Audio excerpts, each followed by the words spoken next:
જય સિયારામ। આજનો દિવસ આપણા માટે સુવર્ણ યુગ છે અને આ દિવસ એટલા માટે આવ્યો કે આ દેશના યુગ પુરુષ નરેન્દ્ર મોદી સાહેબની હિસાબે 550 વર્ષથી જેની જોતા હતા એ હમણાં 10 મિનિટની અંદર રામલલાની પ્રાણ પ્રતિષ્ઠા અયોધ્યામાં થવાની। જૂનાગઢ પણ આખું અયોધ્યામય થઈ ગયું છે।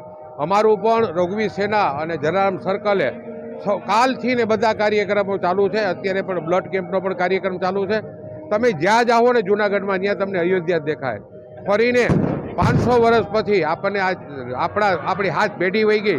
રામની અપેક્ષા કરતા હતા પણ કોઈ નહોતા દર્શન કરાવીએ કે આ આપણા મોદી સાહેબે આખા દેશને રામમય બનાવ્યું છે। ફરીને આજના દિવસે બધાને ખૂબ ખૂબ ધન્યવાદ। જય સિયારામ।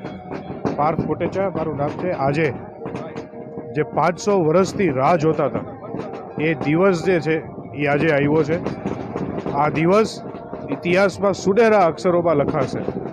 આ દેશની અંદર હરેક ઘરની અંદર નાનું હોય કે મોટું ઘર હોય આજે જે ખુશીની લહેર જોવા મળી રહી છે આ 500 વર્ષની રાહ જોયા પછીની છે।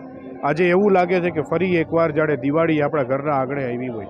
આ દેશના વડાપ્રધાન નરેન્દ્ર મોદી સાહેબને અનેક ધન્યવાદ। એને જેટલા ધન્યવાદ આપી એટલા ઓછા છે કે જે દિવસની રાહ આખું હિન્દુસ્તાન જોઈ રહ્યું હતું અને એ દિવસ આજે આજે આપણી સમક્ષ છે।